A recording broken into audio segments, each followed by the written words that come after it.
Bheeshma school of Indic studies के सभी गुरुजनों को मेरा सादर नमन। मैं Santosh Shankar Ambawale PRN number 23110770 master in Kautilya Arthashastra का 2 वर्ष का अभ्यासक्रम कर रहा हूँ। उसके सेकेंड सेमेस्टर के ओरल का वीडियो बनाने जा रहा हूँ। आज मैं पेपर 8 वेलफेयर स्टेट, इसमें मैंने विषय चुना है राजा की सेवा करने के लिए आवश्यक गुण।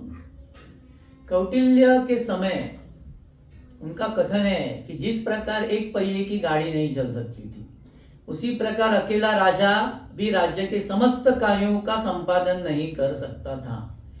अतः अमात्यों एवं मंत्रियों का निर्वाचन तथा धर्मोपधा आदि उपायों से उनके आचरण की सम्यक परीक्षा करके विभिन्न पदों पर उसको नियुक्त किया जाता था।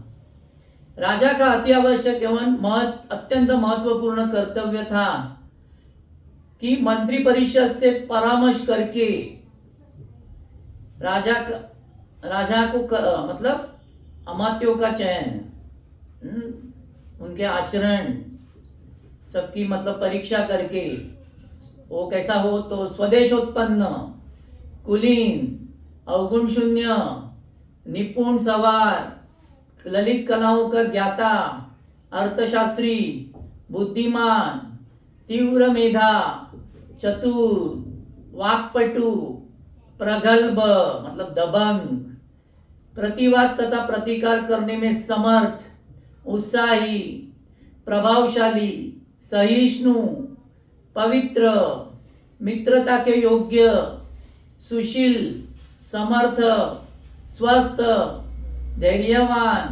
निराभिमानी, स्थिर प्रकृति, दृढ़, स्वामी भक्त, प्रियदर्शी, द्वेष रहित पुरुष हो, को ही प्रधानमंत्री जैसे अति महत्वपूर्ण पद पर नियुक्त करे।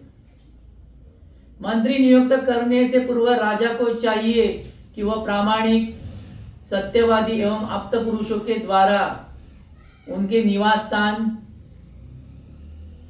तथा उनकी आर्थिक स्थिति का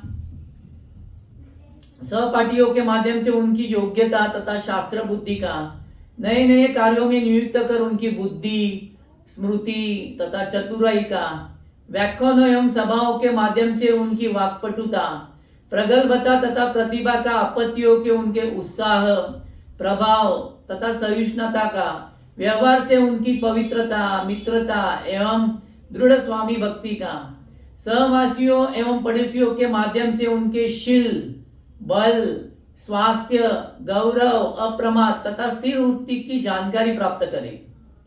उनके मधुरभाषी स्वभाव तथा द्वेष रहित प्रकृति की परीक्षा राजा स्वयं करे।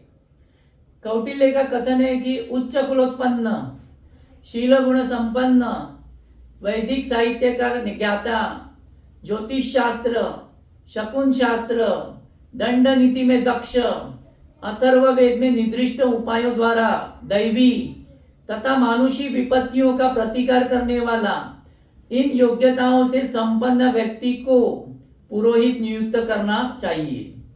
जैसे आचार्य के पीछे शिष्य, पिता के पीछे पुत्र, स्वामी के पीछे भृत्य चलते हैं, वैसे ही राजा को पुरोहित का अनुगामी होना चाहिए। इस प्रकार ब्राह्मण पुरोहित से संवर्धित सर्वगुण संपन्न योग्य मंत्रियों के परामर्श से अभिरक्षित, शास्त्रोक्त अनुष्ठानों का आचरण करने वाला राजकुल युद्ध के बिना भी अजेय एवं अलभ्य वस्तुओं की सहज प्राप्त कर लेता है। राजा को चाहिए कि वह विद्या, बुद्धि, साहस, गुण, दोष, देश, काल तथा पात्र का विचार करके ही अमात्यों की नियुक्ति करे।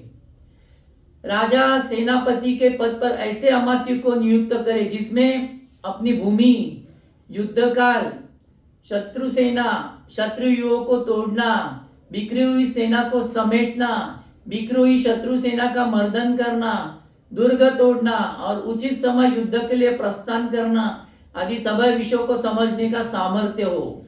सेनापति को समस्त सेनाओं के संपूर्ण कार्य की व्यापारी जानकारी होनी चाहिए।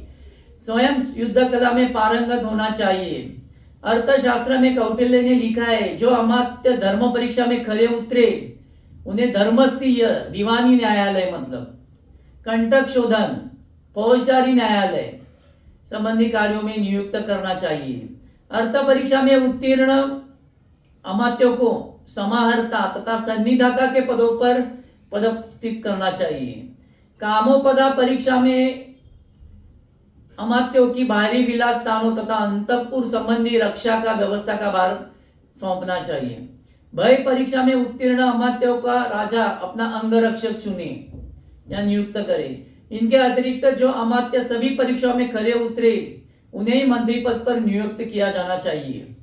सभी परीक्षाओं में सफल अमात्य और सभी परीक्षाओं में असफल अमात्यों को खदानों, हाथियों और जंगलों आदि की परिश्रम साध्य व्यवस्था का भार सौंपना चाहिए।